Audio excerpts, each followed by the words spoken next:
Ladies and gentlemen, welcome to another episode of the NBA coverage. First off, this podcast is brought to you by Final Form Subs. We got the joint support gummies here. You know, got to keep the joints healthy.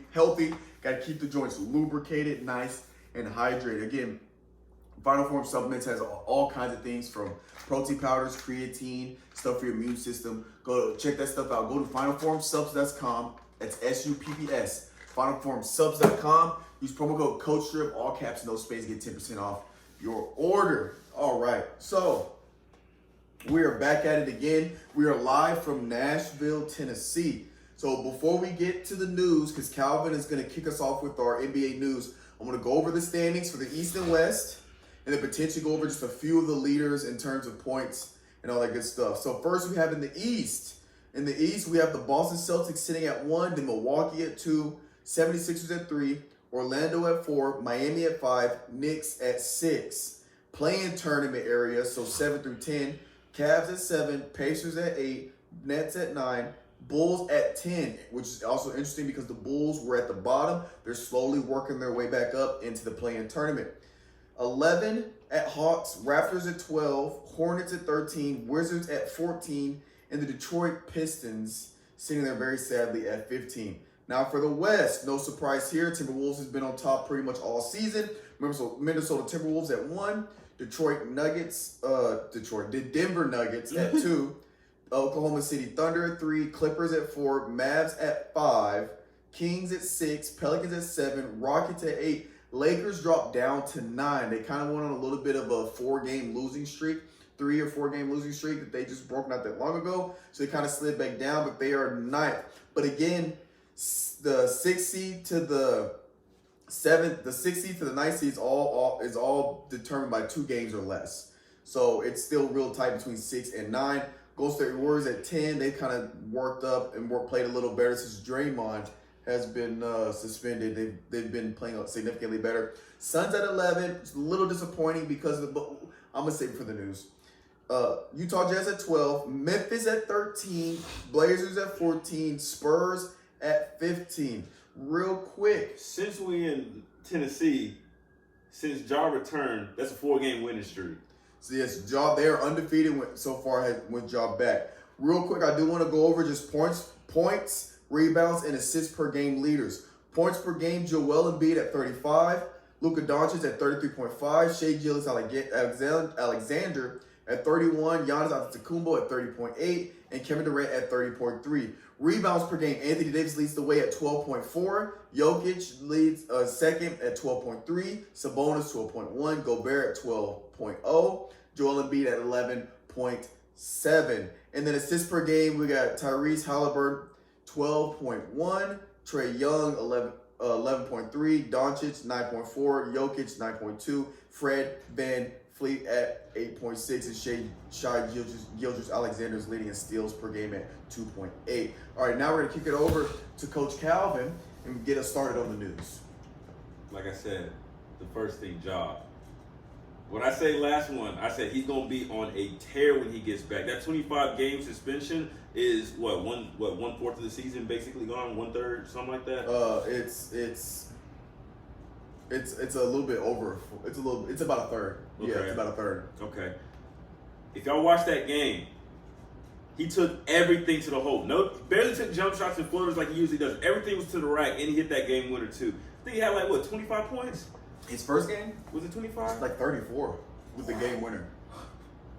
That says a lot too when you taking the ball to the hole, just straight twos and everything. That will make defending hard, especially he's already an athlete. Like he's a freak athlete. Like y'all seen the highlights and everything. Second thing I want to bring up, Steve Kerr made this comment after the game when they played the Nuggets, which this is going to go back to what I said last week too. Jokic went to the line 18 times, right? Went 18 for 18. 100%. He got, I think he ended up with 26 points or something like that. Right. Which makes, if you do the math and everything, he didn't shoot that much from the field. Right. To get that 26 and everything. Correct. With 18 free throws. Exactly. Right. So, Steve Kerr in the press conference was basically saying, "Oh, this is That's BS. Like the whole NBA season, they have some calls and some fouls that we've been like questioning about. But I did the math and everything, and Kendrick Perkins said it on one of the like first take or whatever. First take or something. Jokic only averages going to the line about 6 times. He averages he goes to the line 6 times a game, or he makes like 6 free throws. So my thing is like, first thing, Steve, like, get out your feelings, bro. Your people can't guard Jokic. Second thing, it comes back to what I was saying about the roster. They're gonna struggle. They're gonna struggle really bad when they face a big like that, especially the Warriors. Yeah, because they don't have anybody to guard him.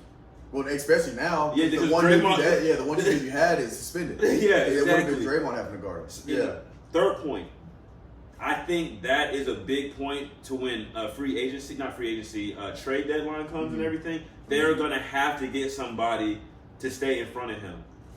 You gotta think about LeBron. You gotta think about AD. You gotta think about Cat. You gotta think about Gobert. Even though he's not really like an offensive dude, he's just a big dude. Like he can get the offensive rebounds and everything. Second chance opportunities alone will kill you. Exactly. Right. I mean, shit, dude. You can throw Chet in there too. Like there's a bunch of people. Chet. Well, I was gonna say Wemby, but individually, Wemby. Yeah, like that's what I'm saying, man. And it's crazy. But yeah, man, I just didn't like that. What Steve had to say about that, man. It's like, bro, you just don't have the correct personnel right now to even defend a person like that. So he's clearly frustrated. No, he is rightfully so, because they're not used to having a season like this, for sure. But I mean, they deal with this about like a few years ago. Not this bad. They were middle of the pack. They weren't bottom 5 of the league.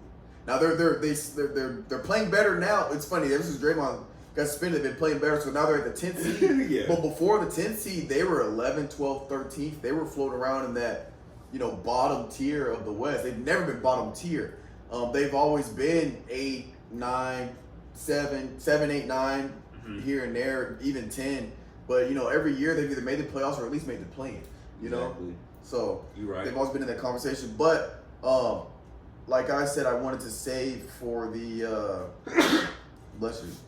Like I wanted to save. So I know, folks, take your allergy medicine. It's kicking my ass right now. Sneezing all day. But what I wanted to mention that I was talking about during the standings is the Phoenix Suns, right? Because the Phoenix Suns they're shaping up to be like what we have at the Nets. Yeah. You have this super team you put together with James Harden, Kyrie Irving, Kevin Durant, right? You have this super team. They never could get on the field at the same time or court at the same time due to injuries and or what have you, right? And then when they are, I don't think the chemistry is going to be there. Because they didn't have the time together. Mm-hmm. And so, but we expected the Nets to be a contending team. You have KD, Harden, and Kyrie, talent like that. Now with the Suns, it's literally like we're copy and pasting because you got Kevin Durant, Bradley Beal, Devin Booker. I don't think they've played more than 10 games together since they've been together. That's true. And they're sitting at 11. So if the season were to end right now, which I get it's not, they still got time to figure it out. But you would expect better play already, especially since KD and Devin Booker had last year together. Mm-hmm. So there still should be some chemistry there, and they still have they don't have DeAndre Ayton, but Nurkic, if I'm saying this, Nurkic, he's been playing well, so you can't talk about Ayton leaving because it's almost been kind of even trade in terms of play. I honestly think they got a better center, to be honest, an actual center that actually rebounds. Well, that's what I'm saying. So you can't look at the center position because I think that's a wash. If you're trying to argue, that's a wash. So you got to look at KD, Booker, Beal. Now, they've been battling injuries, so maybe once they get healthy down the road or after the All-Star break, they can maybe figure it out. But as of right now, it's looking like we're having the Nets 2.0 with the Suns. And it's just surprised that they're 11th. And I hate that this is KD's second go-around. That's what I'm saying. And I'm not saying it's KD, but if you see it happening here, and you see it happening here, and it happened at the Nets. The only common denominator is KD. Because Harden's not on the Suns. Kyrie's not on the Suns. The only common denominator is KD. Now, do I think it's KD's fault? No, because when KD's out there, he balls. Uh-huh. But I do think there's has a habit of just catching bad luck with his teammates being injured. Because like he had when he did with the Nets, when Brandon Harden Jennings left, said that too.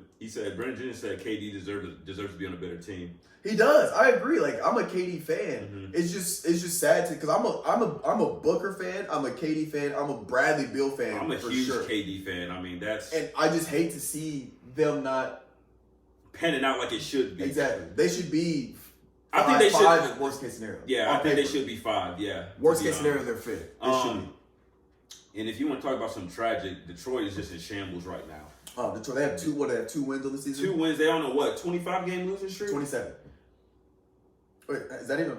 Yeah, 27. Because they won 27 games, which is the longest losing streak in NBA history. They're gonna break that record. That's one record that you just don't. You think want they're gonna destroy it? Huh? You think they're just gonna continue? Because they have the Boston Celtics tomorrow, so yeah, that's a loss. It's gonna be. I'm sorry. And the thing that kills me too, man, Cade Cunningham balled the fuck out. Yeah, 40 points. He's balling. 40 points, bro, and you can't. That's the thing that kills me, man. You drop 40 points, and you can't get another 60 from your other bench players, from the other 8 people that are in the rotation. They might be able to get a dub. They got Raptors after Celtics and maybe Rockets. They got Warriors there. And the Rockets are middle of the pack right now. I know, but I feel like they're middle of the pack because of their inconsistency. So they might, maybe Raptors or maybe Warriors. I don't know. I don't know. This is one of the worst. If you were the GM, what would you do? To the Pistons? Yeah. Because they were chanting at the game. They were chanting to sell the team. No, I know you're not gonna sell the team, but I'm just saying, the fans were saying sell the team. Here, let me do some math real quick. So, let's break it down first. Mm-hmm. Pistons have the 28th in points per game. All right, there's 30 teams, so they're 28th in points per game. They're 6th in pace, so they got a good pace. They're 22nd field goal percentage. They're 30th in 3-point field goals. They're 29th three-point field goal percentage. 15th in free throws. 19th rebounds. Steals, they're 29th. It sounds like it's just the shooting percentage. They taking bad shots, what it sounds like. Or they just can't shoot. We don't. Yeah. I don't know if they can't shoot or they're taking bad shots. Because some of the games I have seen, they're getting good looks. Like, Cade Cunningham, he's performing well. If I'm the GM, now, are you asking what would I do if I'm trying to salvage this year, or what am I doing moving forward? Oh, moving forward. Moving forward, I scrap whatever plan we had for the next couple of years. We scrap that. We take Cade Cunningham. We build around him. That's what I do. Even though they're not playing very well at all, Cade Cunningham is balling out of his mind, and I'm going to surround him with what he needs. I think, dude, and this is the thing, I hope this does not turn into a Damian Lillard situation. Where they're the loyalty and everything like that. Dude, at some point, this is my thing. At some point, I really think by your second contract or whatever, or your third, whatever year you're in your second contract, right, you've made your money. Because by that time, you got your endorsements and everything. So at the end of your second contract? Yeah, the end of your second contract. I feel like that's when you made your NBA money. You got endorsements, you're good. I feel like when you hit that point, it's fuck it, I gotta go to a team. I gotta go to a different team and get a ring. And I feel like that is what's gonna happen, because if Cade Cunningham leaves, who they gonna build around? Not the Thompson twins, not him. So I don't know. Another thing I want to talk about. What's it called? Did you see? They approved Mark Cuban selling the team and everything? Yes. Mm-hmm. Yes. So there's a lot of things to unpack with the sale of this team, right? Because there's just a lot of things going on. One, shout out to Mark Cuban, boss move, leveling up. He made $3.5 billion selling the thing. Some crazy. So he's $3.5 billion richer, as if he wasn't already a billionaire. But shout out to Mark Cuban. I'm a huge Mark Cuban fan. And he sold it to a dude that casinos. He sold it to a casino family. So, but here's the plan. Here's why it's a lot to unpack. Yeah, So 3.5 billion. You're right. 3.5 billion. So he sold it to a casino family, not because he doesn't want to be involved with the Mavs, because he's still running as owner of the Mavs team, right? So he still operates the Mavs team as if he's the majority owner. So the stake that he sold for the Mavs. It's basically a play, because what they're wanting to do is they're trying to get, they believe gambling is going to be legal in Texas pretty soon, because states across the country are making so much money through sports betting, because that's state level, and that's how a lot of states are making money. So they believe that Texas is going to pass a bill where you can sports bet. When they do that, they're going to build a new arena, and it's going to be a casino arena. That's the rumor, right? And what they're doing, he sold his stake to the casino family, because that's what they do. They make casinos, and that's like their forte. So he essentially, imagine he's just sold the arena to the family. He still owns the team. Is how you would think of it. That's actually a play. Because they're not involved with the basketball. I don't even think that they even know basketball like that. But they're not involved with the basketball operation. He is still the owner of the Dallas Mavs. They're the owner of the arena. Is essentially how, like, just to put it simply, how the dynamic of that's working. And so they're talking about building a new Mavs arena where they're gonna have restaurants, a casino, and a hotel in the Mavs arena. So it's gonna be like all in one, basically. It's gonna be like the next level arena, which is a little bit unfortunate for me, because that means I probably won't be able to afford to go to Mavs games anymore. Because I've gone to like 6 of them now, because they're fairly affordable. But that's gonna make the tickets dummy expensive. But it's fine. It's fine. Whenever you become a professor, that won't be an issue. That's a good point. Good point. That won't be an issue. And I could, depending on how much the hotel costs, I can just go downstairs, catch the game. Yeah, for real. For real. That'd be dope. Just wake it up. Go down to the first floor to catch a game. After the game, hit the second floor, try to win some money. Try to win your money back. Win my ticket back. Yeah, man. What else, man? I'm trying to think if I had any other thing for the news. That might have been it for now. Oh, Aaron Gordon's gonna be out because I saw the dog Christmas Day. Yeah. We want to talk about? Did we talk about Zion last week? You talking about just him being? No, but we should talk about what the hell he got tatted on him. Well, I wasn't talking about that. I was just talking about him and his weight and being undisciplined. I mean, man, I don't remember. It's not a shocker now. I mean, the cat's out of the bag. I mean, the dude's just fat. Yeah. The dude's just fat, just point blank serious. Like, I mean, if I had that God-given talent of just athleticism and everything, like. Do we know what he's averaging? He's probably averaging like 16, maybe. I think he's averaging more than that. 22. Okay. 22, 4 and 6, shooting 57% from the field. Not bad. That's not bad. Not bad. I mean, he's playing well. It's just he looks just big. He just looks gross. It just doesn't. I don't think it's gonna be sustainable. All right. Before we close out, who are the next couple of weeks? Who do you think are going to be the big movers? By big movers, I think what team do you think might drop significantly, or what team do you think might go up significantly? Give me a big mover for the East, a big mover for the West. Tell me if you think they're moving up or down and why. Hold on, big mover alerts. Let me go to the standings real quick and everything.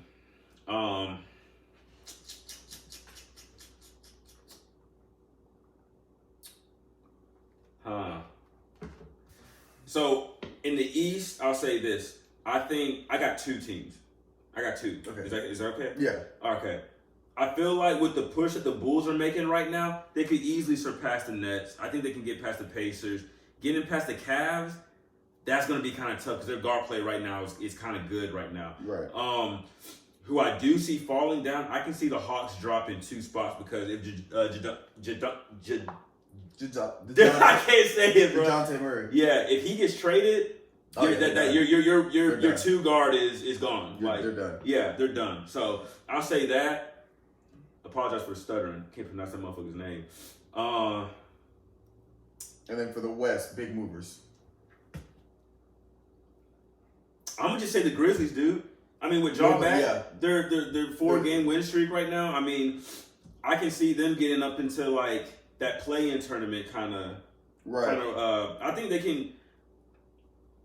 Now, the only thing I think that's going to give them trouble is if the Suns figure it out, and if the Lakers find some way how to just connect the dots and everything. And then they move up into the top 5 or top 4. Like I said last week too, I think the Rockets are just playing too good a ball right now, just for their team. I think they're gonna drop.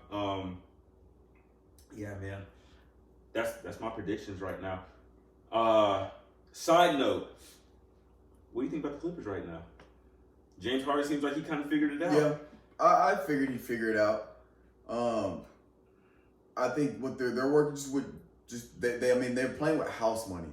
They should be. You got Russell Westbrook coming off the bench, giving you basically starter level play off the bench, so you can keep your run going on offense. You got James Harden playing phenomenal, probably the best we've seen since he was with the Rockets. And you obviously got Kawhi, who's locked down, and you got PG-13 locked down. So I mean, you got Terrence. Terrence Mann. No, not Terrence Mann. No,